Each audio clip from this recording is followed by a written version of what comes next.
Hola, ¿qué tal? Qué gusto que se conecta con nosotros a otra sesión más de la Escuela de Desarrollo Cristiano de la Iglesia Bíblica Torrefuerte. En este curso que es el Evangelio de Juan, el cuarto Evangelio del Nuevo Testamento. Un Evangelio de un corte mucho más íntimo. Claro, pues nada más y nada menos que de uno de los discípulos más allegados al Señor Jesucristo. Tratando de entender un poquito los círculos sobre los cuales nuestro Señor Jesucristo, con los cuales interactuaba, pues podemos hablar de las multitudes, podemos hablar en un círculo más cercano de los discípulos, de los 70, obviamente hablar de los 12 apóstoles, y dentro de los 12 apóstoles, pues hablaríamos del círculo de los tres íntimos, es decir, dos hermanos, Juan y Jacobo, y Pedro. Es curioso que no entre Andrés, el hermano de Pedro, no entra en este círculo, son solamente Juan y Jacobo, hermanos, hijos de Zebedeo, y pues Pedro, hijo de Jonás, ¿no? No quiere decir con esto, pues, que sean como los consentidos, ¿no? O a los que el Señor amaba más, porque Dios ama a todos por igual, ¿no? Pero, pues, obviamente, como todos nosotros, pues siempre tenemos un círculo eh, pues con el que más interactuamos, ¿no? Y es así entonces que es lógico el entender por qué Juan nos presenta un evangelio, sí, llamémoslo así, un poquito más íntimo, más afectivo, no tan técnico histórico como lo harán propiamente Marcos, Mateo y Lucas, ¿no? De hecho, se cree que Juan llegó a conocer estos tres evangelios y entonces el propósito de su evangelio fue enriquecer la parte que consideraba le había hecho falta a los otros evangelios, ¿no? Los otros evangelios describen de una manera histórica, no tan cronológica, pero sí histórica, el ministerio del Señor Jesucristo en la región de la Galilea, en la región de la Judea. Pero Juan se va a ir más bien a los diálogos y a los diálogos más íntimos, a los milagros, que Juan no le llama milagros, él le llama señales, a las señales más significativas que pues obviamente comprueban que Jesús es el Hijo del Señor, perdón, que Jesús es el Hijo de Dios, que es el Señor, es el Cristo, ¿no? Y bueno, pues mientras que los otros evangelistas están tratando de demostrar con hechos el ministerio de nuestro Señor Jesucristo, Juan lo va a hacer más a través de diálogos, ¿no? Muy interesante y muy hermoso el Evangelio. La sesión pasada veíamos uno de los capítulos más maravillosos de la Biblia, que es el capítulo 17 de Juan, donde Jesús intercede por sus discípulos. Y bueno, pues hoy entramos a la penúltima sesión de nuestro curso del Evangelio de Juan, la número 12, que en esta ocasión nuestro curso constará de 13 sesiones. Entonces, si bien le parece, pues vamos a hacer una oración muy breve, para arrancar con lo que es ya nuestro penúltimo capítulo, nuestra penúltima sesión de este curso del Evangelio de Juan. Vamos a orar. Bendito Dios, cuántas gracias te damos, mi Señor, por la bendición, Padre, de pues poder estudiar tu palabra, poder escudriñarla y poder aprender a través de ella lo que tú tienes para cada uno de nosotros. Padre, que lo que podamos estudiar hoy, leer, reflexionar, quede profundamente, Señor, sembrado en nuestros corazones, de tal manera que pueda fructificar como en buena tierra, Padre, para poder responder a lo que tú esperas de cada uno de nosotros. Te pedimos esto encarecidamente en el nombre precioso de Cristo Jesús. Amén. Muy bien, pues como le decía, es ya prácticamente la sesión número 12 de nuestro comentario, basados en nuestro comentario de Ediciones de las Américas, para que creáis, de Alberto T. Platt, ¿no? Que eh, pues nos presenta este estudio en 13 capítulos. Lo veníamos comentando desde las primeras sesiones. No quisimos hacer la adaptación a 12 sesiones como regularmente lo hacemos, porque obviamente el Evangelio de Juan es un evangelio complejo en cuanto a la doctrina, ¿no? Y que valía la pena respetar esta complejidad, ¿no? Entonces, haber tratado de unir dos capítulos de este comentario en una sesión nos hubiera generado, pues obviamente, un estudio muy forzado, muy saturado, y el Evangelio de Juan vale la pena desmenuzarlo, ¿no? Ya de por sí, el tratar de estudiar un evangelio como el de Juan en 12 sesiones, como cualquier libro de la Biblia, pues en realidad estamos en el entendido de que nuestro estudio siempre será panorámico, ¿no? Y esto creo que sucede en todos los cursos, ¿no? Tanto en línea como en presenciales, donde es tan compleja, cuando me refiero por complejo, me refiero a rico en recursos, la palabra de Dios, ¿no? Porque en realidad su acceso no es complejo, pero tiene tanto que ofrecer la palabra de Dios que pues 12 sesiones, pues obviamente no es suficiente, ¿no? Nos pasa en cursos como hermenéutica, como apologética, donde en 12 sesiones pues uno no abarca la totalidad de la complejidad de estas materias, los usos y costumbres, y qué decir de las sistemáticas teológicas, ¿no? De la teología propia, la cristología, la neumatología, la eclesiología, etcétera, ¿no? Lo mismo nos sucede con cada uno de los libros de la Biblia, ¿no? Hasta el libro más pequeñito como pudiera ser Ruth, muchas veces 12 capítulos no es suficiente. Vamos hasta la epístola a Filemón, que solamente contiene un capítulo. Créame que en 12 sesiones nos quedaríamos cortos para estudiar a profundidad la epístola de Pablo a Filemón, ¿no? Entonces, estando conscientes de que pues esto es un estudio panorámico, llegamos a este capítulo 12, donde Alberto T. Platt lo denomina como la noche fatídica, y obviamente pues se refiere a la crucifixión y muerte de nuestro Señor Jesucristo, desde su arresto obviamente hasta la crucifixión y muerte. Es así entonces que, entrando de lleno a este capítulo, como siempre, Alberto T. Platt nos regala este pasaje que se vuelve icónico, y en esta ocasión lo hará con dos pasajes, ¿no? Normalmente él utiliza un versículo de la porción que se va a estudiar. En este caso estudiaremos los capítulos 18 y 19, pero en este caso Alberto T. Platt nos regala dos versículos. Normalmente hace uso de un solo versículo como el versículo icónico del estudio. En esta ocasión serán dos versículos. El 18:37 de Juan, que dice: le dijo entonces Pilato, ¿luego eres tú rey? Respondió Jesús: tú dices que soy rey, ¿no? Que yo soy rey. Y luego en el 19:19 dice: escribió también Pilato un título que puso sobre la cruz, el cual decía: Jesús Nazareno, rey de los judíos, ¿no? Y bueno, le repito, en la sesión anterior hablamos acerca de la intercesión de Jesús por sus discípulos, ahí en el capítulo 17 de Juan, donde han tomado la cena de la Pascua.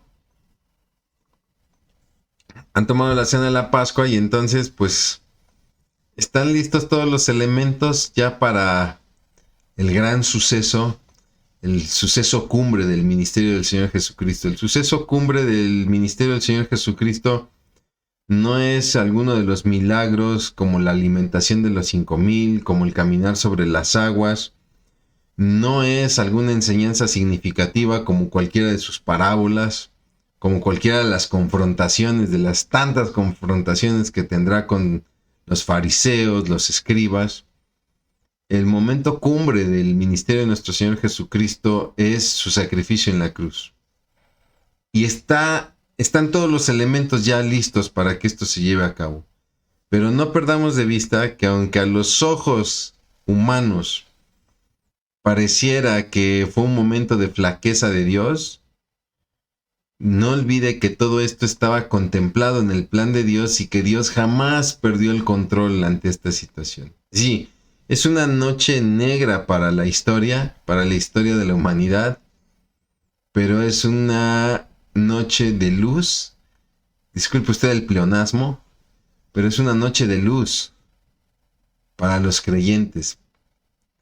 Cuando nosotros estudiamos los capítulos, como el caso del capítulo 27 de Mateo, el 23, de Lucas, ¿no?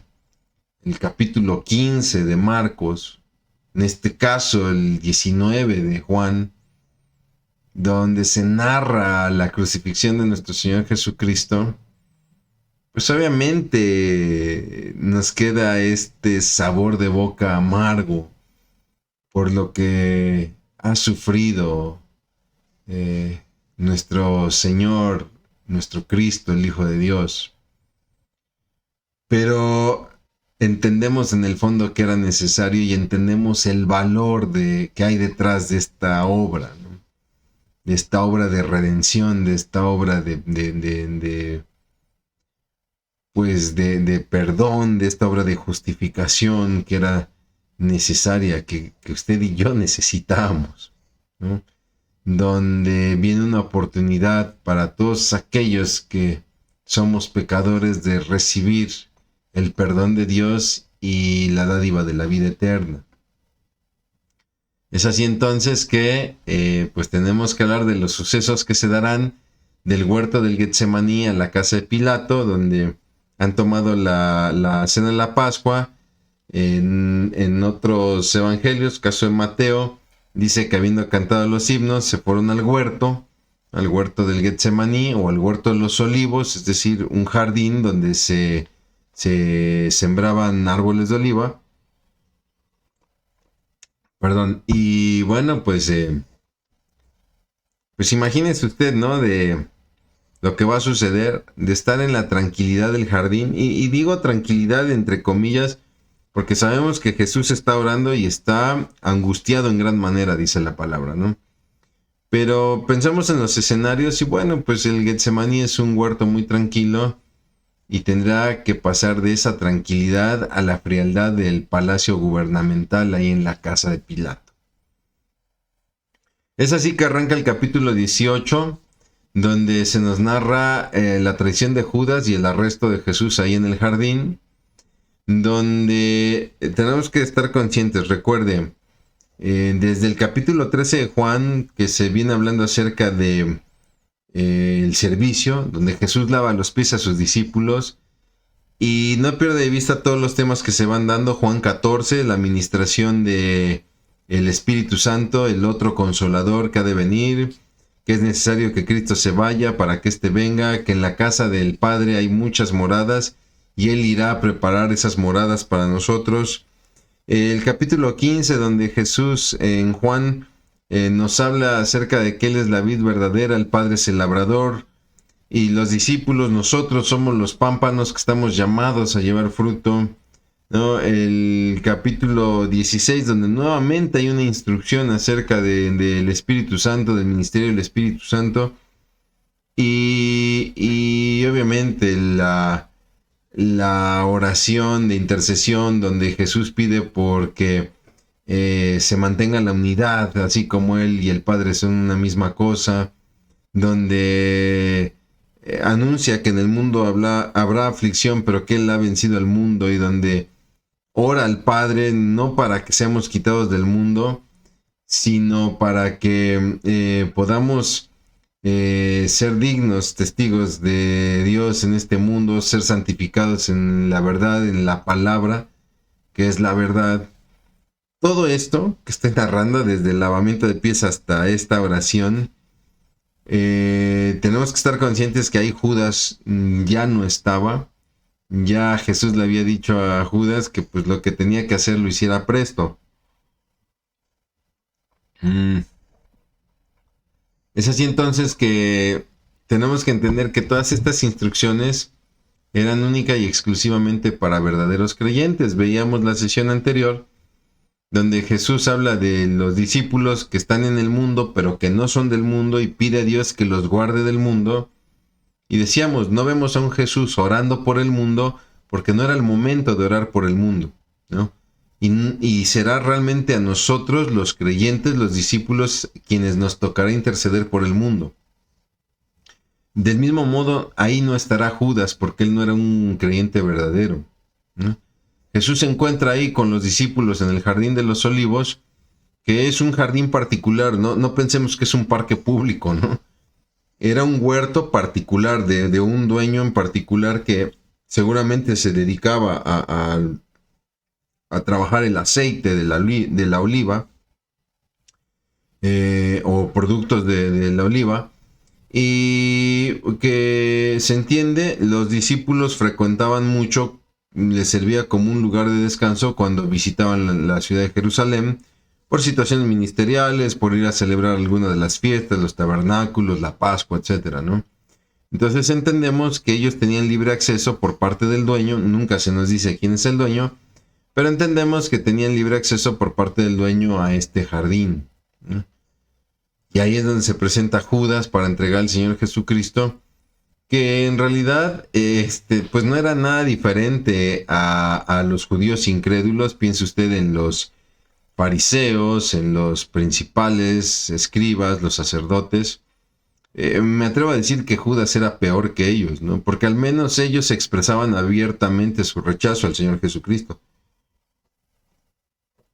Pero el caso de Judas es diferente, ¿no? Judas era un hipócrita, donde sus dos graves pecados son la incredulidad. Judas nunca va a creer que Jesús es el Señor, y pese a que será testigo de grandes prodigios, en el fondo nunca creerá en el Señor. Por eso es que no podemos tomar las señales como un medio para creer.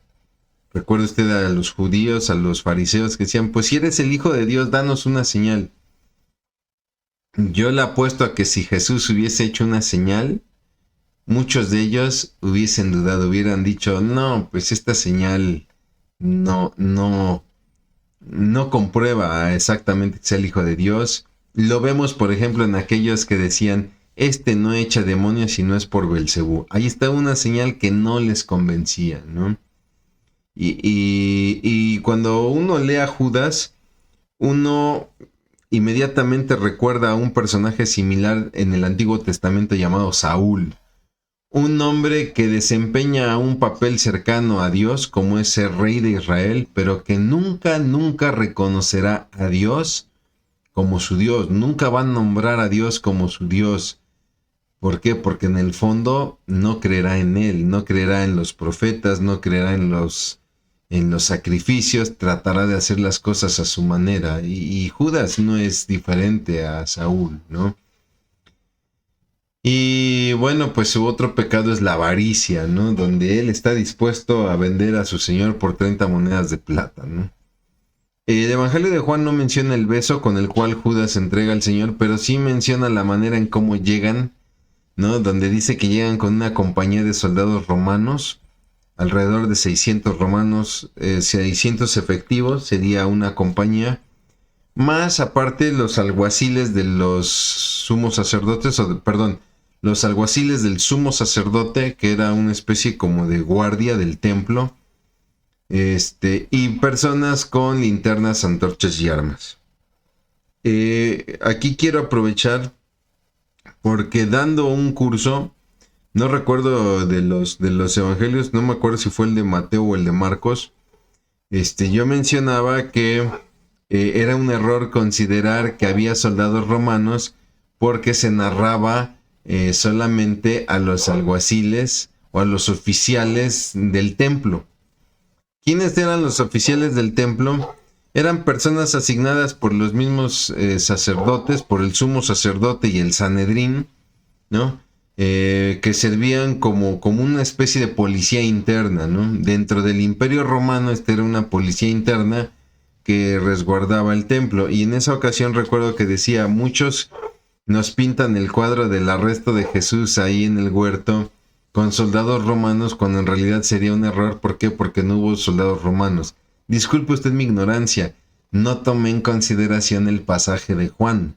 En Juan sí nos dice que había soldados romanos, ¿no? O sea, que estas pinturas sí tienen razón de tener ahí a soldados romanos con sus corazas, con sus yelmos, con sus escudos, porque sí, Juan lo dice y lo dice perfectamente claro, que llegaron con soldados romanos, con una compañía de soldados romanos. Entonces estamos hablando de varios soldados romanos, ¿no? En cuanto a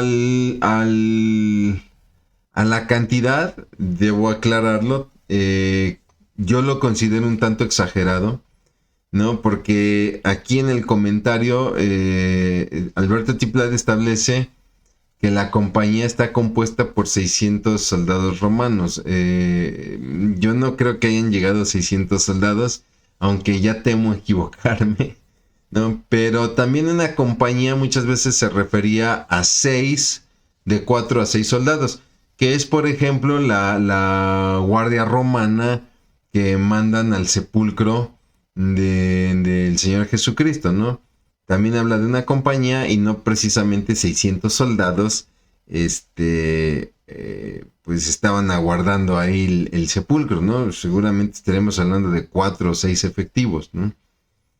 También recuerde que si algo querían los sacerdotes, el Sanedrín, eran deshacerse del Señor Jesucristo en las fiestas de la Pascua de la manera más discreta posible. Entonces, pues obviamente, en la noche, de repente que se muevan 600 soldados, dígame si no iba a llamar la atención del pueblo. Entonces, seguramente no eran tantos, pero bueno, sí sabemos que eran soldados romanos, donde llegan a preguntar por el Señor Jesucristo, y Juan nos narra un evento extraordinario, ¿no? Donde Jesús se identifica diciendo yo soy, y ante estas palabras dice que todos, tanto los soldados, los alguaciles y todos aquellos que iban con linternas, antorchas y armas, todos se echan para atrás y caen solamente por el poder de la palabra. Un ejército, todo un ejército, hace frente a aquel que sostiene el universo con su palabra, y es con su palabra que simplemente estos caen, ¿no? Sin embargo, Jesús no luchará contra ellos, sino que se va a sujetar voluntariamente a ellos. ¿Por qué? Porque es necesario llevar a cabo su ministerio. Note usted la diferencia, por ejemplo, en el pasaje de Apocalipsis.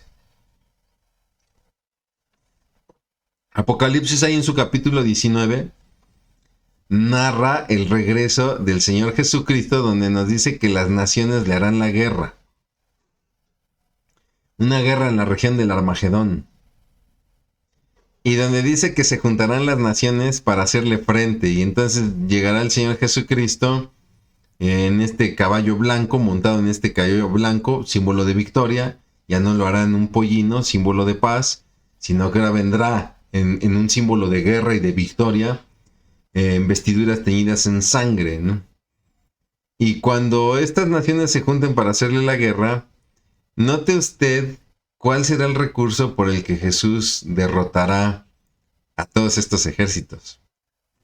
Dice que los derrota con el poder de su palabra. Algo dirá Jesús, la Biblia no nos dice qué será, pero algo dirá Jesús, a lo cual todas las naciones, como sucedió con estos soldados, caerán. Hay una gran diferencia, que en el huerto Jesús, aún así, se entrega voluntariamente a ellos. Ellos lo amagan, pues se dan cuenta que tienen la capacidad de amagarlo, se dan cuenta que tienen la capacidad de azotarlo, y entonces piensan que tienen dominio sobre él. Eso no pasará en Apocalipsis. En Apocalipsis, Jesús los derrotará con el poder de su palabra, y ahora él los sujetará a ellos. Ante todo esto, sabemos que Judas al enterarse, al ser consciente de lo que hizo, por otros evangelios sabemos que se presenta ante el Sanedrín, ante los sacerdotes, porque quizá Judas pensaba que vendía a alguien para hacerlo prisionero, pero se da cuenta que en realidad lo que buscan es matar al Señor Jesucristo.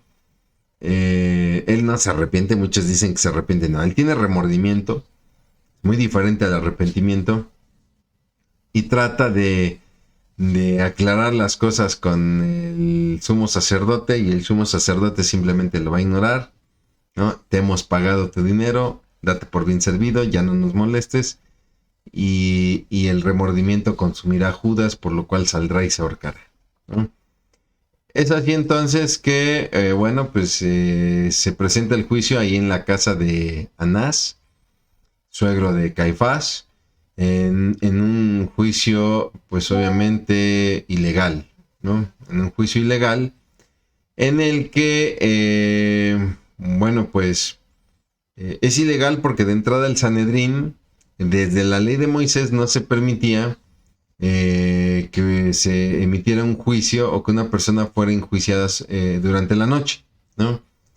Pero pues obviamente será una norma que romperá el Sanedrín porque pues no iban a dejar escapar la oportunidad de por fin hacerse cargo de Cristo, de Jesús, ¿no? Y obviamente pues al haberlo apresado ya no lo iban a dejar escapar. Y es así que aparece este personaje, el suegro de Caifás, que es Anás, quien fuera sumo pontífice o sumo sacerdote del año 6 al año 15 después de Cristo, ¿no? Que era toda un monopolio de poder en ese sentido, porque se reelegirá, y no solamente eso, sino que 4 de sus hijos, uno de sus nietos y su yerno, Caifás, ocuparán también el mismo puesto. Este hombre supo amarrar el puesto de sumo sacerdote, ¿no? Pese a que la ley en Moisés no establecía eso, de hecho buscaba ir en contra de monopolios familiares, ¿no? Pero bueno, Anás, pues entendemos, es un hombre influyente, es un hombre poderoso, es un hombre que pesa inclusive dentro de las filas del Imperio Romano. Pues es un hombre experto en la ley de Moisés, un defensor de la ley de Moisés. Pues obviamente va a buscar el examinar a Jesús, a este reo, un Anás convencido de que Jesús es un hereje y trata de hacerlo caer en su propia herejía, ¿no? Y por eso es que lo vemos insistente: ya dinos si eres el Hijo de Dios. O sea, necesito escuchar eso para ya confirmar la herejía, ¿no?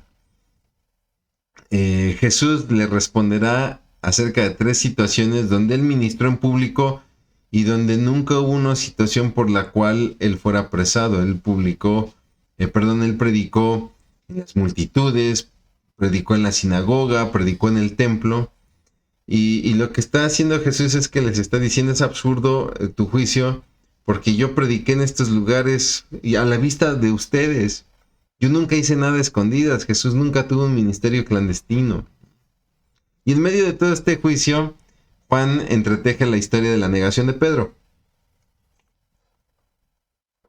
donde, a diferencia de los otros evangelios, aquí se narra la pregunta de la portera, de una mujer que está cuidando la puerta ahí en la casa del sumo sacerdote, donde le dice: tú también eres de los que andaba con ellos, ¿no? Y cuando habla de este también, parece ser que se está refiriendo a Juan, ¿no?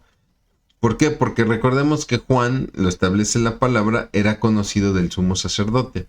Entonces, posiblemente esta mujer reconoció a Pedro porque lo ligaba con Juan. Y era una manera de decir: tú también, al igual que Juan, eres discípulo de este hombre, ¿no? A lo cual vendrá la negación que pues todos conocemos esa historia, ¿no? Yo le invito a que usted la complemente en un cuadro completo con los otros evangelios. Y es así que entonces, pues el Sanedrín no podía aplicar la pena de muerte, porque eso era sublevarse ante Roma. Y entonces deciden llevar el caso a Pilato, ¿no? Pues si se ha de morir este hombre, pues que la responsabilidad del asesinato sea del Imperio Romano y no de nosotros, ¿no? Y entonces, pues lo llevan ante Pilato. Es importante entender que judíos y romanos, pues simplemente no se querían, sobre todo los judíos rechazaban a los romanos, y entonces había un odio por los romanos y obviamente no había respeto por la autoridad de Pilato, ¿no? Sin embargo, pues hay una hipocresía que se hace evidente, ¿no? Porque van a ver llevan a Jesús a la casa de Pilato, pero ellos deciden no entrar a la casa. ¿Por qué? Porque no se querían contaminar, ¿no? Y cuando usted ve cómo se refieren a Pilato, en ese momento tratan de verse como muy respetuosos, pero en realidad ellos no sentían ninguna sujeción por la autoridad de Pilato, ¿no? Ellos no querían contaminarse porque una de las normas era que para tomar la Pascua no debían entrar en casa de gentiles, puesto que seguramente ahí habría levadura, ¿no? Entonces, por un lado, ellos son muy correctos en guardar la ley de Moisés en cuanto a cuidarse de la levadura para la celebración de la Pascua, pero estaban planeando el asesinato del Señor Jesucristo y la manera de responsabilizar por ese asesinato a Pilato. Es así que Pilato, pues, interroga a Jesús ejerciendo el derecho romano. Ok, tiene una denuncia, tiene derecho a un juicio, empieza a interrogar a Jesús como un acusado, ¿no? Le pregunta si es rey, de ahí que entendemos el versículo referente que usa Alberto Tiplada al inicio de este estudio. Y Jesús no niega, Jesús nunca negó ser rey, de hecho le aclara el carácter de su reino. Y entonces pasa algo muy curioso. Jesús le empieza a hablar acerca del testimonio de la verdad. Yo he venido a dar testimonio de la verdad, esperando que Pilato pregunte, oye, yo quiero saber la verdad, ¿qué es la verdad? ¿No? Pero como buen agnóstico, es decir, como una persona que sí no niega la existencia de Dios, pero que no se compromete con ningún Dios, pues negará la oferta. De hecho, se saldrá por la tangente diciendo, ¿y qué es la verdad? Y pese a que Pilato sabía que Jesús era inocente, este hombre sale a tratar de congraciarse con el pueblo ofreciendo alguna alternativa, ¿no? Y ahí vemos la cobardía de Pilato, ¿no? A tal grado que inclusive prefiere liberar a Barrabás, un asesino, un hombre con una naturaleza totalmente opuesta a la inocencia del Señor Jesucristo, ¿no? Y entonces, bueno, pues vendrá el lapso de la casa de Pilato al Calvario, al monte de la calavera, ¿no? Donde es cierto, Roma es conocida por su derecho romano. De hecho, algo que caracterizaba el dominio romano era su famosa trilogía Lex, Pax y Via, es decir, la ley romana, la paz romana y los caminos romanos, este famoso dicho de que todos los caminos llevan a Roma, ¿no? En estas tres áreas era donde se notaba el poderío romano, sobre todo dominante en otras tierras, ¿no? Su capacidad de ejercer la ley, su capacidad de ejercer la paz y su capacidad de comunicar pueblos a través de los caminos, ¿no? Sin embargo, es curioso porque así como lo planteamos, oh, wow, un pueblo de una ley, de una paz y de una infraestructura, pues debe ser un pueblo maravilloso, ¿no? Bueno, en estadísticas, si nosotros tratamos de ver cuáles han sido los pueblos mayormente corruptos en la historia, pues Roma está a la cabeza, ¿no? De nada le sirvió tener un sistema parlamentario con un derecho jurídico, con un derecho romano, puesto que también fueron expertos en romper esa norma jurídica y se volvieron muy corruptos. Y lo vemos en Pilato, un hombre que sabe que Jesús es inocente. Él menciona a este justo, ningún delito hallo en este hombre que sea digno de muerte, etcétera. Y sin embargo, no va a defender al Señor Jesucristo, no se va a mantener honesto. Pilato De hecho, lo manda a azotar para ver si de esa manera se calma al pueblo. Él prefiere calmar al pueblo que en verdad ejercer justicia. Y entonces se topa con una sorpresa. Los acusadores, los litigantes, exigen la muerte del Señor Jesucristo. ¿Por qué? Porque se ha nombrado Hijo de Dios. Y pese a que sí, Pilato es un agnóstico, pese a que no niega a Dios, pero no se compromete con un Dios, no olvidemos que es romano. Y si algo tenían los romanos es que era muy supersticioso, ¿no? Y cuando él escucha esta declaración, bueno, esta exigencia de que sea asesinado el Señor Jesús por haberse nombrado Hijo de Dios, es que entonces se le ocurre preguntar la procedencia a Jesús, ¿no? ¿De dónde procede? A lo cual Jesús no le contestará, cosa que causará mucha molestia en Pilato. Él se sentirá agredido en su autoridad, ¿no? Y entonces viene una presión por parte también de los líderes judíos, en el sentido de que si tú sueltas, perdón, a este hombre, cuando ellos ven lo que ocurre con Barrabás, ellos entienden, ¿no? Que también va a querer soltar a Jesús. Bueno, si tú sueltas a este hombre, entonces le diremos a César que estás en su contra, no eres amigo de César. A lo que Pilato, pues para evitar cualquier conflicto, pues terminará entregando a Jesús al pueblo para que le crucifique, ¿no? Y es así entonces que viene el pasaje de la crucifixión y muerte, donde no se incluyen detalles, ¿no? Para entender todo el proceso de crucifixión del Señor Jesucristo, lo que llamamos la pasión de Cristo, pues tendríamos que estudiarlo desde los 4 evangelios, ¿no? Donde, bueno, pues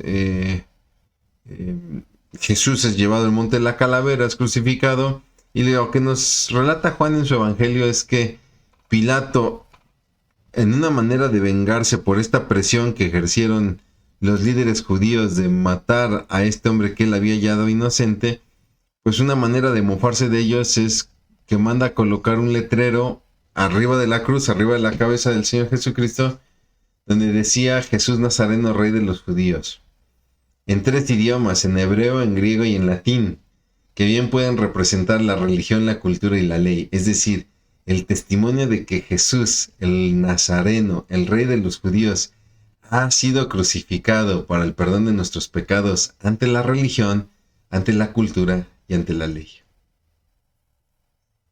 Y vaya que si fue un testimonio, porque el Monte Calvario es un monte que se encuentra en el camino, si no me equivoco, es a Bethsaida, que obviamente pues es un lugar muy transitado, es un lugar que pues obviamente estaba a la vista de todos los viajeros, ¿no? Y seguramente pues este letrero fue testimonio para todos aquellos que pasaban por ahí, ¿no? Nos dice la palabra que los verdugos, una práctica muy común es que las personas que crucificaban pues, se quedaban con sus ropas, ¿no?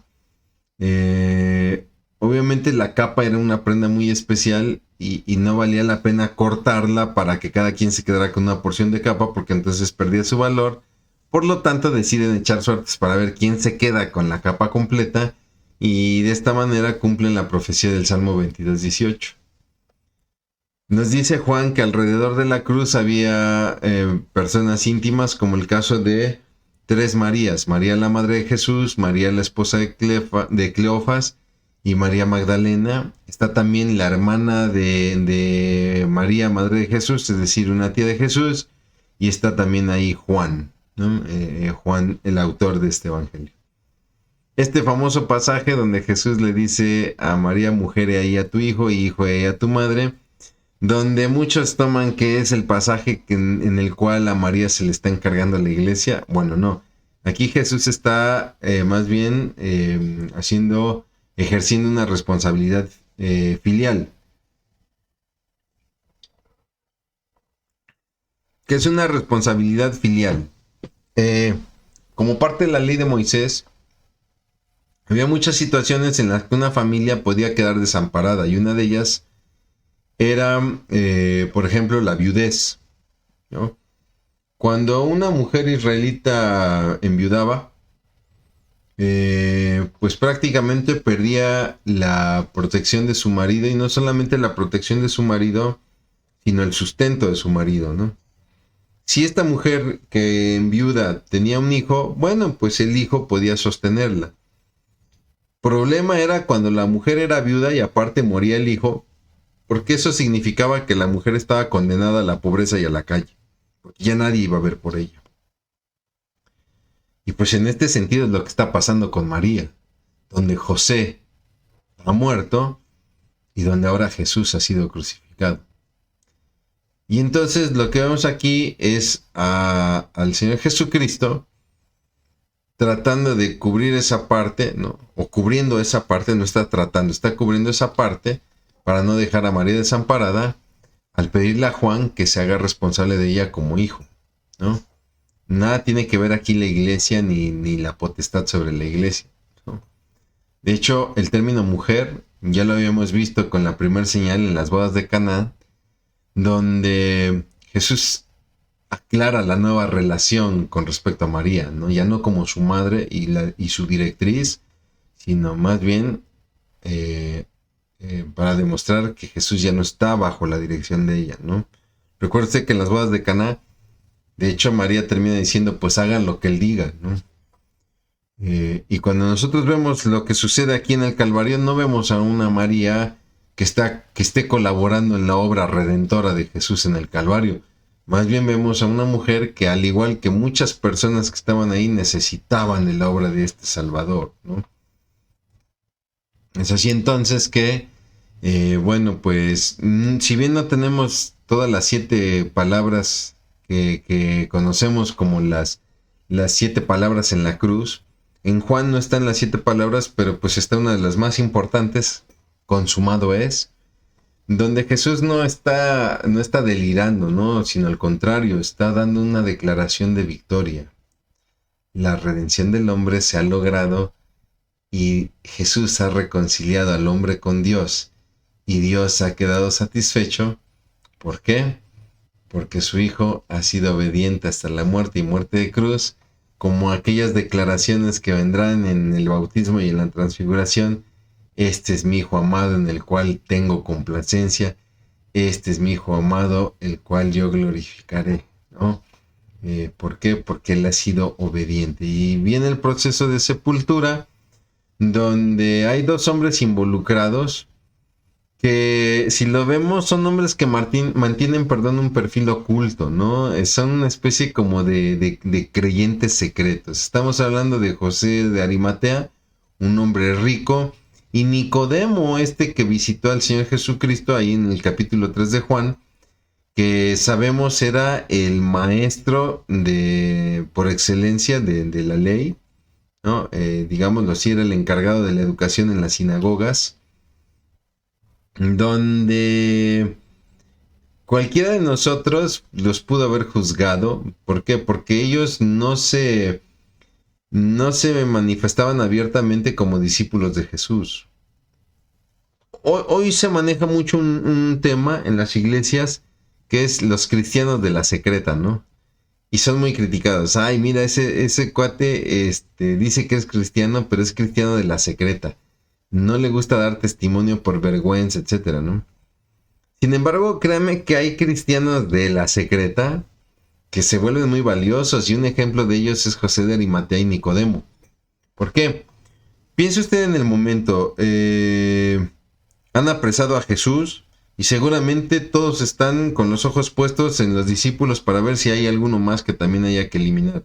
Pues obviamente los discípulos se han dispersado, están escondidos, están bajo presión, están bajo miedo y no tienen campo de acción. Pero estos hombres de perfil oculto, estos creyentes secretos, en realidad son hombres valientes que van y piden el cuerpo, y ahí mismo fácilmente el sumo sacerdote o el mismo Pilato pudo haber dicho: ah, ustedes también están en esta revuelta, pues ustedes también sean crucificados, ¿no? Y ejercen una labor muy importante en la sepultura del Señor Jesucristo. Se hacen cargo del cuerpo del Señor Jesucristo.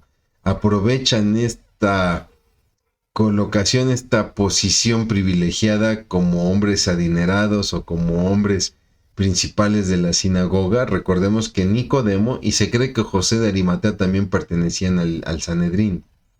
Recordemos que en muchas situaciones Nicodemo no estaba de acuerdo de lo que se planeaba acerca de Jesús, ¿no? Cómo era el querer matarlo. Entonces entendemos que el trabajo de estos hombres sí fue muy valioso, ¿no? Cuidémonos de juzgar a de repente personas y decir, ay, es que este cuate no demuestra que es cristiano porque hasta como que lo oculta, ¿no? Si nosotros vemos el trabajo de los misioneros, pues sí, vienen a nuestras iglesias y nos dan los testimonios del trabajo evangelístico que ellos hacen, pero si nosotros los viéramos en su campo de acción, lo que menos dicen es que son cristianos. ¿Por qué? Porque si lo hacen de esa manera, si abiertamente declaran que son cristianos, pues muchos de ellos inclusive serían expulsados del país y tienen que mantener este perfil secreto. Entonces hay que tener mucho cuidado cuando levantamos un juicio de ese tipo, ¿no? Y bueno, mi hermano, mi hermana, pues para terminar, unas preguntas para reflexionar. ¿Usted vive confiado en que Jesucristo ha consumado la redención de su vida? Porque Él declaró en la cruz, consumado es. ¿En verdad vivimos con la confianza de que Jesús ya lo ha hecho todo? ¿O todavía queremos hacer algo para congraciarnos con el Padre? ¿Confía usted en la provisión total de Dios? ¿Confiamos en la provisión total de Dios? ¿O pensamos que es necesario hacer algo más, algo extra? Porque Jesús lo ha hecho todo. Es cierto, había discípulos que declaraban abiertamente su fe, y como acabamos de ver, José de Arimatea, Nicodemo, tenían un perfil un poquito más discreto, más oculto. ¿Con qué perfil está viviendo usted su cristianismo? Mi hermano, mi hermana, en verdad yo le agradezco mucho que me haya acompañado ya en esta, la 12ª sesión del Evangelio de Juan. No me resta más que hacer una oración para terminar esta sesión, invitarlo a que siga usted leyendo el Evangelio, y si Dios quiere nos veremos para la que será nuestra última sesión, la 13, la 13ª sesión de este maravilloso Evangelio que es el Evangelio de Juan. Vamos a orar. Bendito Padre, cuántas gracias te damos por la bendición, mi Señor, de escudriñar tu palabra, de aprender de ella.